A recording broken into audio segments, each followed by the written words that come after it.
สองภาษาเล่มสามบทที่12หน้า53พอหน้าและงูเห่ายามหนาวมื้อหนึ่งอากาศหนาวเย็นจนเฮ็ดให้หางคิงสะบั้นพอหน้าผู้หนึ่งออกไปเกี่ยวข้าวและในเวลาเกี่ยวข้าวอยู่นั้นเราพองูเห่าตัวหนึ่งนอนคดอยู่เทิงคันนาย้อนความหนาวเราคิดอีดูสงสารจึงจับเอางูตัวนั้นมากอดไว้และเล่าคิดในใจว่าสิช่วยให้มันได้รับความอบอุ่นเพื่อเว้นจากความตายเมื่องูเห่าได้รับความอบอุ่นจากไอ้คิงของพอหน้าแล้วก็ค่อยๆหูสึกมีแฮงขึ้นมันคิดว่าพอหน้ากำลังเอามันไปขาและบ่ได้คิดว่าพอหน้าผู้นั้นอีดูกูนากู้เอาชีวิตของตนมันจึงพึ่งข้อขึ้นแล้วตอดพอหน้าผู้นั้นจนถึงแก่ความตายก่อนใจสิขาด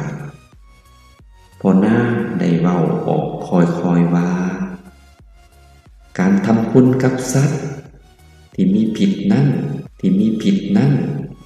บ่มีประโยชน์แต่ให้โทษถึงตายดังนี้บ่ดังนี้น้อเมื่อบอกสุดความแล้วก็ใจขาดตายอยู่กับนายนั่นเลย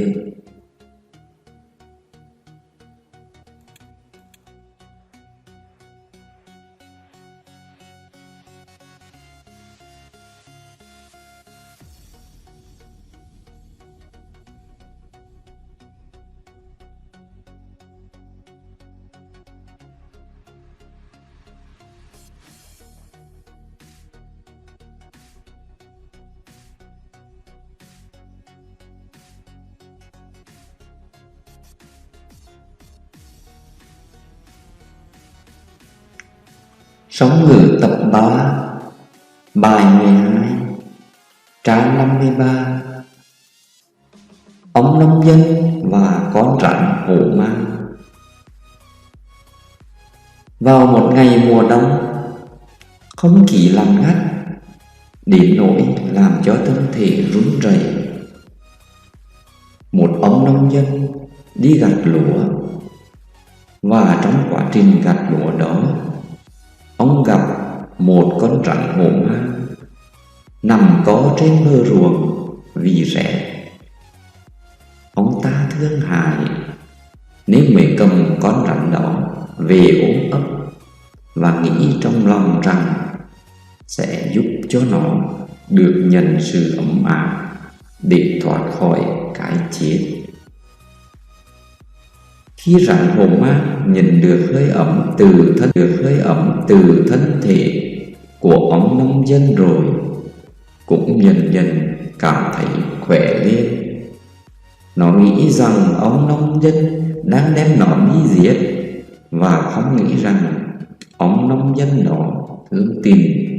cứu lấy mạng sống của mình. Nó mới bắn mang ra và mổ người nông dân đó đến cái chết. Trước khi tắt thở, người nông dân đã phều phào nói rằng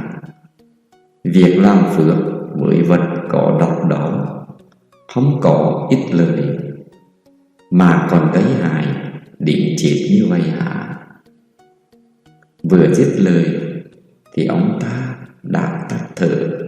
ngay tại thửa ruộng đó luôn.